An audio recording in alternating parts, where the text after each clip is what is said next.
A ver, chicos, hoy vamos a ver cómo estudiar el signo de una función definida a trozos. Pero antes de ello, vamos a recordar un poquillo cómo se calcula el signo de una función cualquiera. Para calcular el signo de una función necesitamos conocer tanto su dominio como sus puntos de corte con los ejes. Más en concreto, las abscisas de los puntos de corte con el eje X.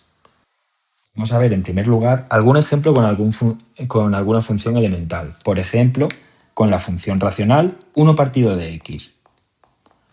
Esta función, por tener su expresión analítica forma de fracción algebraica, tenemos que su dominio serán todos los números reales, exceptuando aquellos valores de x en los que se anule el denominador. En este caso, el denominador se anulará para x igual a 0. Por lo tanto, el dominio será todos los números reales, exceptuando, efectivamente, el 0. Si lo queremos escribir en forma de intervalo, será de menos infinito a 0, unión de 0 abierto a infinito, que se corresponde con lo que vemos en la gráfica de la derecha. Por otra parte, para que esta función cortase al eje x, debería de cumplirse que para algún valor de x, f de x sea igual a 0. Entonces, 1 partido por x tendría que valer 0. Pero si intentamos resolver esta ecuación pasando la x del denominador multiplicando a la derecha, obtendríamos que nos quedaría 1 igual a 0 por x, que es 0. Esta ecuación efectivamente no tiene solución y por lo tanto llegamos a la conclusión de que esta función no corta al eje x en ningún valor de x, como vemos también en la gráfica de la derecha.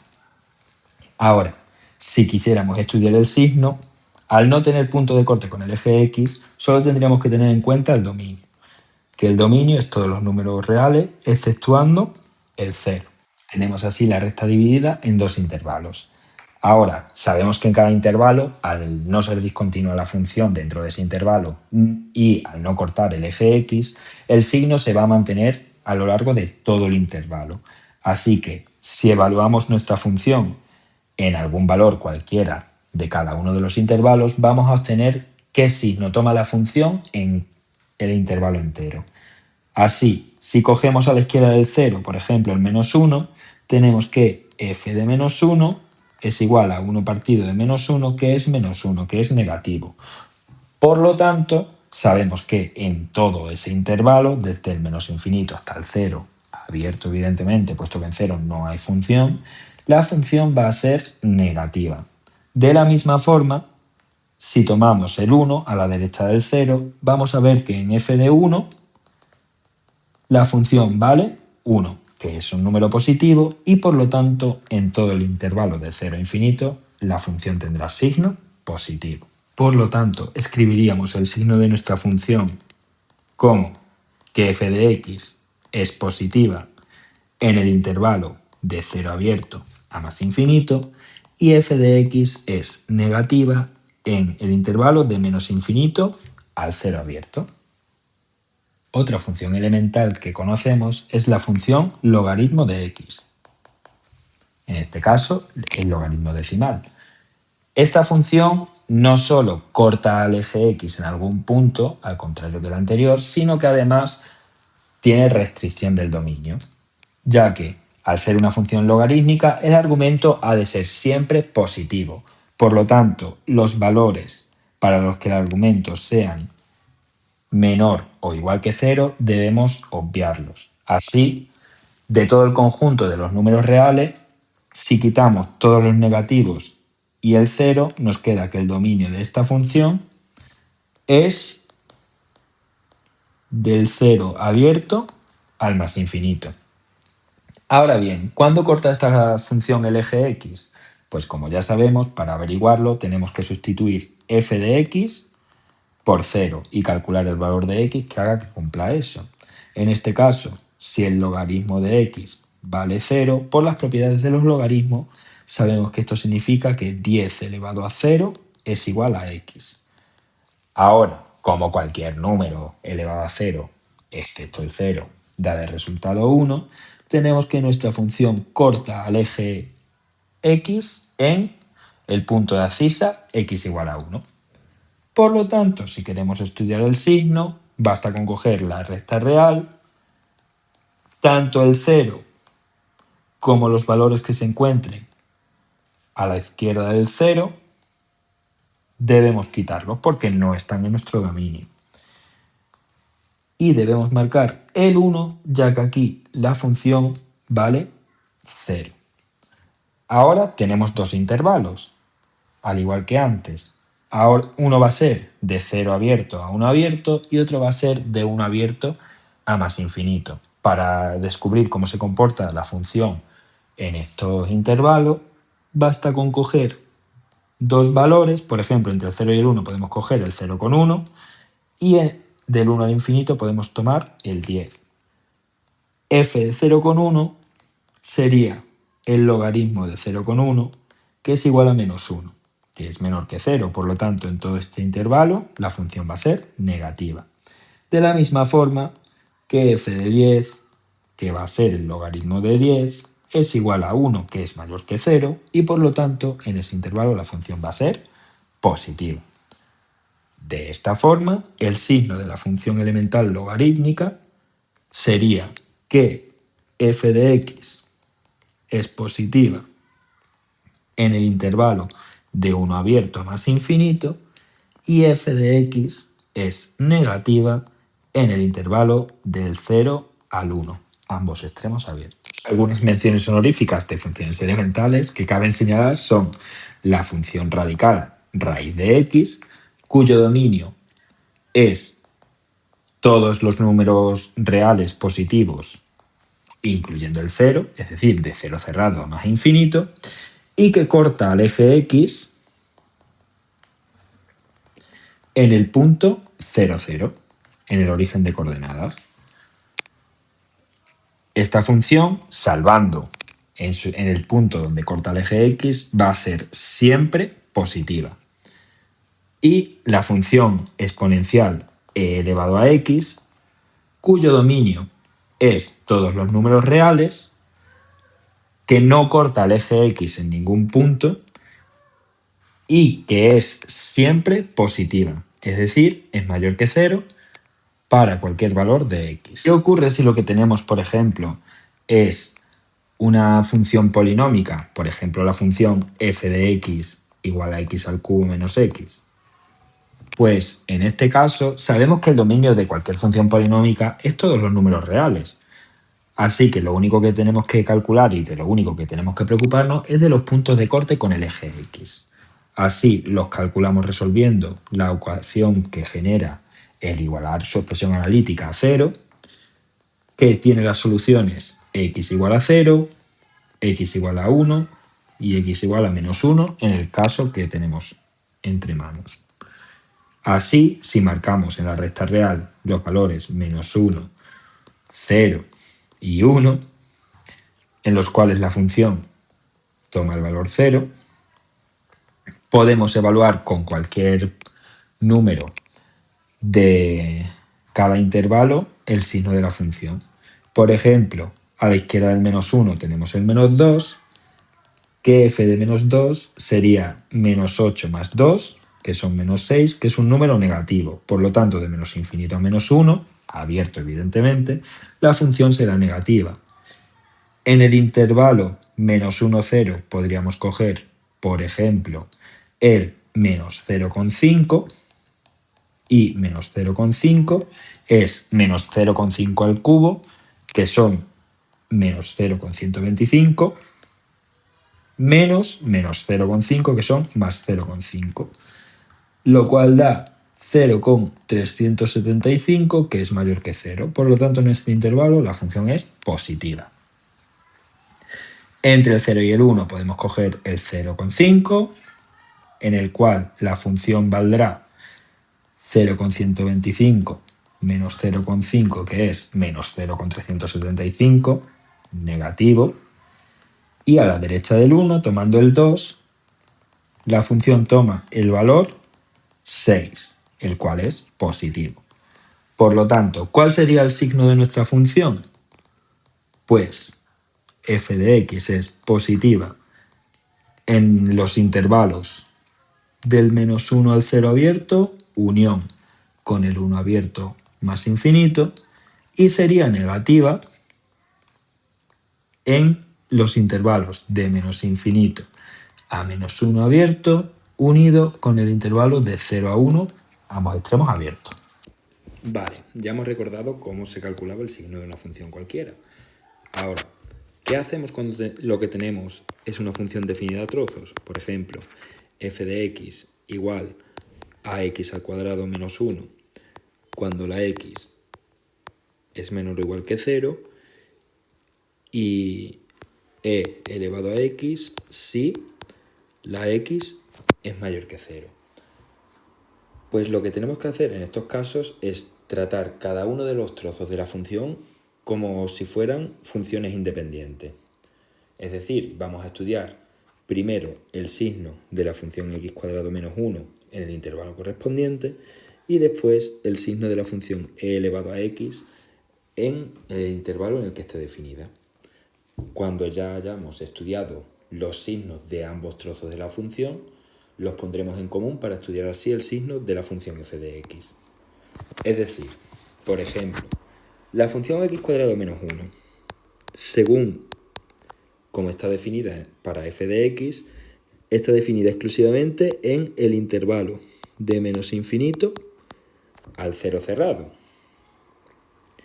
Como es una función polinómica, no tiene nada que nos dé problemas, no hay fracciones algebraicas cuyo denominador pueda tomar el valor 0, no hay raíces de índice par y no hay logaritmo. Así que tenemos que estudiar el signo de esta función en este intervalo. Calculamos los puntos de corte con el eje x, igualando a 0 la expresión analítica, que nos dan los valores x igual a más 1 y x igual a menos 1. Por lo tanto, este trozo solo corta al eje x en el punto menos 1, 0, ya que el 1, cuando la x vale 1, no estamos en esta expresión analítica, estaríamos en e elevado a x. Así que para estudiar el signo en este primer trozo vamos a tener que coger la recta real y marcar en ella el 0, que es el punto hasta donde llega la función, ya que a la derecha del 0 nos encontramos en e elevado a x, y el menos 1, que es donde la función corta el eje x. Así tenemos dos intervalos de menos infinito a menos 1 y de menos 1 al 0, donde tenemos que evaluar la función. Cogemos, por ejemplo, los valores menos 2 y menos 0,5. La función en menos 2 sería menos 2 elevado al cuadrado menos 1, que son 5 menos 1, o sea que son 4 menos 1, 3, que es un valor positivo y por lo tanto en este intervalo la función es positiva. F de menos 0,5 sería menos 0,5 al cuadrado menos 1, que es 0,25 menos 1, que es menos 0,75, que es negativo. Por lo tanto, en este intervalo es negativa la función. Una peculiaridad que se da en las funciones definidas a trozos es que en los puntos críticos, que son los valores en los que se pasa de una expresión analítica a la otra, en este caso el punto crítico sería x igual a 0, sí que tenemos que estudiar cuánto vale la función en ese punto. ¿Dónde la vamos a estudiar? En la primera expresión analítica, pues es donde se toma el 0. Así que en nuestro caso tenemos que ver cuánto vale la función en 0. Si echamos la cuenta, nos queda 0 al cuadrado menos 1, que es menos 1, que es negativo. Así que, ¿cuál sería el signo de este trozo? Pues la función va a ser positiva en el intervalo de menos infinito al menos 1 abierto, puesto que en menos 1 vale 0, y va a ser negativa en el intervalo de menos 1 abierto al 0, pero en este caso cerrado. puesto que hemos visto que cuando la x vale 0, la función es negativa. Hemos estudiado el signo del primer trozo, entonces tenemos que aventurarnos a estudiar el signo del siguiente. En el segundo trozo, la función tiene expresión analítica e elevado a x y está definida en el intervalo de 0 abierto al más infinito. Esta función, en este trozo no tenemos que quitarle ningún valor de x al dominio de definición, puesto que sabemos que las funciones exponenciales no nos dan ningún tipo de problema, al no tener ninguna raíz de índice par, ningún logaritmo ni ninguna fracción. Además, la función e elevado a x no corta al eje x en ningún momento, ya que de cortarlo debería cumplirse que 0 fuese igual a e elevado a x. Si pasamos al logarismo, tenemos que x debería de ser el logaritmo neperiano de 0, el cual sabemos que no existe, puesto que el argumento de un logaritmo no puede ser ni nulo ni negativo. Así, tenemos un único intervalo que va del 0 sin cogerlo, puesto que el punto crítico se coge en el primer intervalo, como dijimos antes, hasta el más infinito. De este intervalo podemos tomar el valor x igual a 1, por ejemplo, y tenemos que en 1 la función sería e elevado a 1, que es e, el cual sabemos que es un número positivo. Por lo tanto, la función en el signo en el segundo trozo sería que la función es positiva en todo el intervalo de 0 a más infinito y no tomando en ningún momento ningún valor negativo. Ya conociendo el signo del primer trozo y el signo del segundo trozo, podemos estudiar el signo total de la función uniendo ambos resultados. Es decir, que la función va a ser positiva en el intervalo de menos infinito a menos 1, abierto por serlo en el primer trozo, y además también va a ser positiva en el intervalo de 0 abierto a infinito por serlo en el segundo trozo. Por otra parte, la función va a ser negativa en el intervalo de menos 1 hasta 0 cerrado por serlo en el primer trozo. En el segundo trozo no es negativa en ningún momento, así que a este intervalo no tenemos que unirle nada. Así tendríamos ya el signo de nuestra función. Otro ejemplo es la función cuya expresión analítica es logaritmo de x más 5 cuando la x es menor que 0 y raíz cuadrada de 36 menos x cuadrado cuando la x es mayor o igual que 0. Como hemos visto antes, lo que tenemos que hacer es estudiamos primero el signo del primer trozo y después el signo del segundo, para al final ponerlos los dos en conjunto. En este caso, en el primer trozo la función tiene expresión analítica logaritmo de x más 5 y está definida en el intervalo de menos infinito a 0. Como en este caso la expresión analítica sí que es problemática porque es un logaritmo, tenemos que ver para qué valores de x el argumento va a ser negativo o nulo. Y cuando lo hayamos comprobado, tenemos que quitarle esos valores al dominio de definición de este trozo. Esta inecuación es muy sencillita, puesto que podemos resolverla pasando el 5 restando, y nos da que el argumento se va a anular en el conjunto de valores del menos infinito al menos 5 cerrado. ¿Qué quiere decir eso? Que a nuestro intervalo de definición, que es de menos infinito a 0 abierto, tenemos que quitarle todos esos valores. ¿Qué nos quedará entonces? Pues el intervalo de menos 5 abierto al 0 abierto. Ahora, tenemos que ver también si esta función corta al eje x en algún punto de ese intervalo. Por lo tanto, debemos igualar logaritmo de x más 5 a 0 y resolviendo esta ecuación nos da que x más 5 debe ser igual a 10 elevado a 0, que es igual a 1, paso al 5 restando y me da que corta el eje x en el punto de abscisa x igual a menos 4. Por lo tanto, para estudiar el signo, tengo que marcar el -5, el -4 y el 0 en la recta real.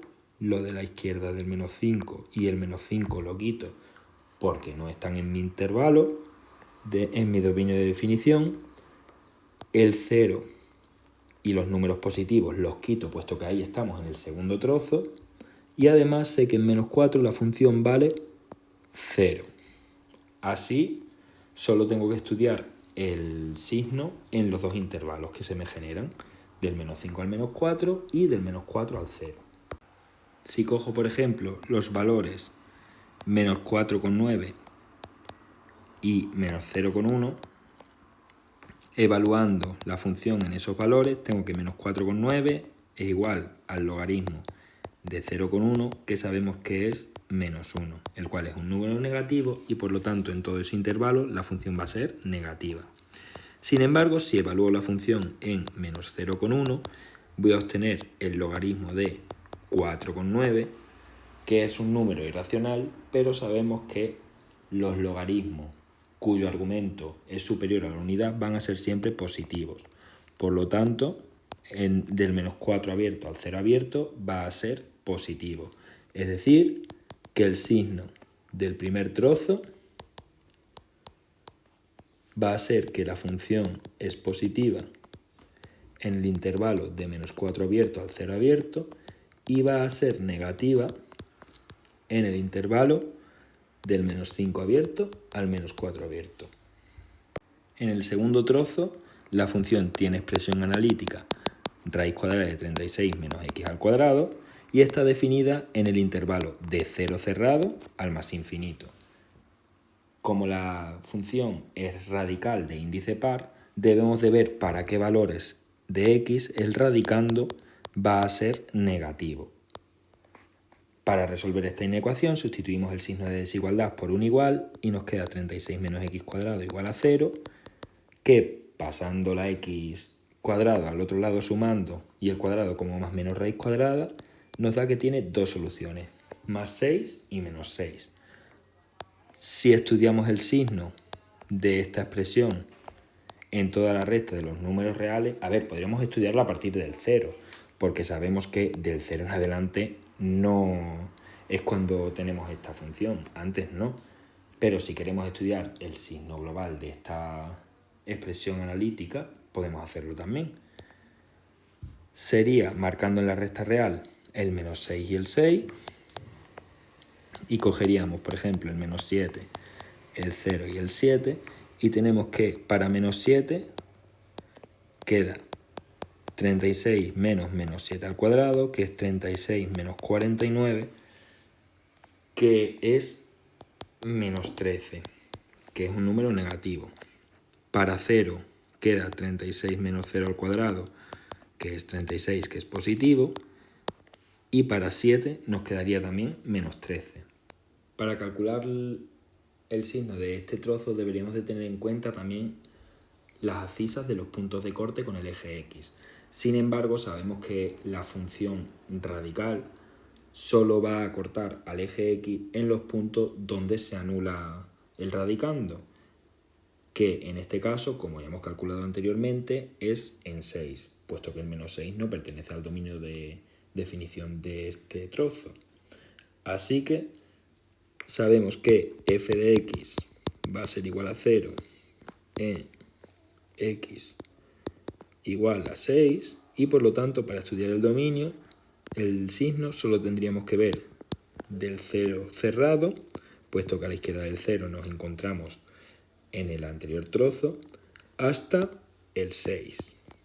Debemos de tener en cuenta también que en este trozo la función en 6 vale 0 y que debemos de evaluarla para x igual a 0, puesto que es el punto crítico y en este trozo sí lo estamos cogiendo. Así que evaluamos f de 0 es igual a la raíz cuadrada de 36, que es 6, que es positivo, por lo tanto en 0 la función es positiva, y tomando un valor dentro del intervalo, por ejemplo el 1, sería f de 1, que es raíz de 35, que sabemos que también es un valor positivo. Por lo tanto, el signo del segundo trozo va a ser que la función es positiva en el intervalo del 0 cerrado, porque en 0 también es positiva, hasta el 6 abierto. Ahora ya, conociendo el signo de la función en los dos trozos, podemos ponerlos en común para calcular el signo de la función f de x. En primer lugar, la función va a ser positiva en los intervalos de -4 al 0 abierto por el primer trozo, unido con el intervalo del 0 cerrado al 6 abierto por el segundo trozo. Aquí daros cuenta de que ocurre una cosa. En el primer intervalo llegamos hasta el 0 sin cogerlo y en el segundo intervalo cogemos el 0 y seguimos para adelante. Por lo tanto, esta unión nos da que la función es positiva en el intervalo de -4 abierto al 6 abierto. Y por otro lado, tenemos que la función es negativa en el intervalo -5, -4 del primer trozo, y como en el segundo no es negativa en ningún momento, no tenemos que añadirle nada. Así, este se quedaría como el signo de nuestra función.